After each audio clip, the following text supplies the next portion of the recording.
शिवलिंगावर काय अर्पण करावे, काय करू नये, काही नियम जाणून घ्या. बेलपत्र. शिवपुराणानुसार बेलपत्र भगवान शिव यांना खूप प्रिय आहे, कारण ते त्यांच्या त्रिनेत्र आणि त्रिशूलचे प्रतीक मानले जाते. साधारणपणे 3 पानांचे बेलपत्र अर्पण केले जाते, परंतु 4 किंवा 5 पानांचे बेलपत्र देखील विशेष फलदायी मानले जाते. बेलपत्र अर्पण केल्याने मन शुद्ध होते आणि भगवान शिवाचे आशीर्वाद मिळतात. बेलपत्र स्वच्छ पाण्याने धुतल्यानंतर त्याची उलट बाजू शिवलिंगाकडे अर्पण करावी. पाणी आणि दूध. शिवलिंगावर गंगाजल किंवा शुद्ध पाण्याने अभिषेक केल्याने इच्छा पूर्ण होतात. त्याचवेळी तुम्ही भगवान शिवाला कच्चे गाईचे दूध अर्पण करू शकता. यासोबतच केशर किंवा मध मिसळलेले दूध अर्पण केल्याने अधिक पुण्य मिळते. भांग आणि धोतरा. शिवपुराणानुसार भगवान शिवाला भांग आणि धतुरा आवडते. शिवलिंगावर भांग आणि धोत्रेची फुले आणि फळे अर्पण केल्याने भक्तांना मानसिक शांती आणि भौतिक सुख मिळते. चंदन आणि राख. भगवान शिवाला चंदन आणि राख अर्पण केल्याने त्यांचे विशेष आशीर्वाद मिळतात.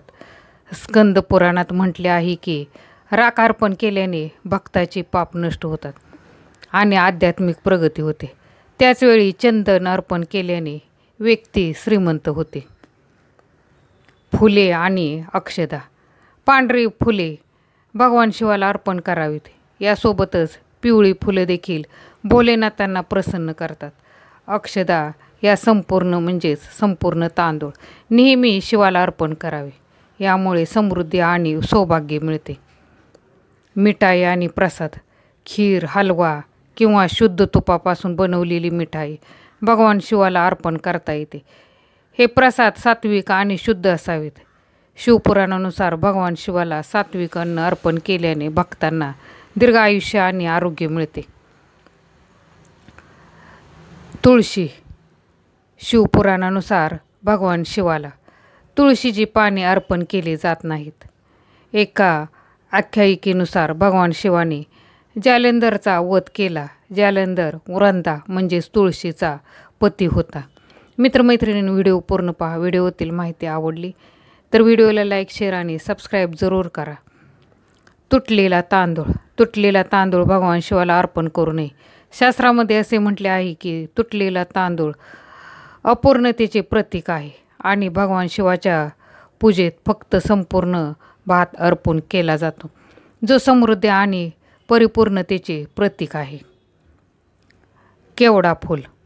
भगवान शिवाला केतकीचे केवडा फूल अर्पण करण्यास मनाई आहे.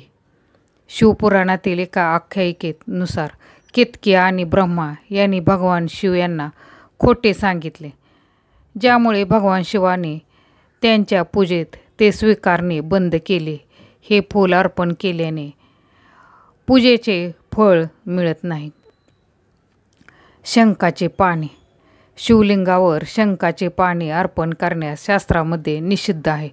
शिवपुराणानुसार भगवान शिवने शंखचूड नावाच्या राक्षसाचा वध केला, म्हणून शंखाचे पाने अर्पण करण्याऐवजी तांब्याचे किंवा पितळेचे भांडे वापरावे. हळद. भगवान शिवाच्या पूजेत हळद अर्पण केली जात नाही. हळद शुभ मानली जाते आणि सौभाग्याचे प्रतीक आहे, जी देवी लक्ष्मी आणि विष्णूच्या पूजेशी संबंधित आहे. भगवान शिवाच्या तपस्वी रूपासाठी हळद योग्य मानली जात नाही. त्याऐवजी चंदन किंवा राख वापरावी. तांब्याच्या भांड्यात दूध. शिवलिंगावर दूध अर्पण करण्यासाठी तांब्याच्या भांड्याचा वापर करू नये. शिवपुराणानुसार तांबे हा आम्लीय गुणधर्म असलेला धातू आहे आणि त्याची दुधाशी होणारी प्रतिक्रिया हानिकारक असू शकते. यासाठी चांदी, मातीच्या भांड्याचा वापर करणे उचित आहे. मित्रमैत्रिणींनो, व्हिडिओतील माहिती आवडल्यास व्हिडिओला लाईक शेअर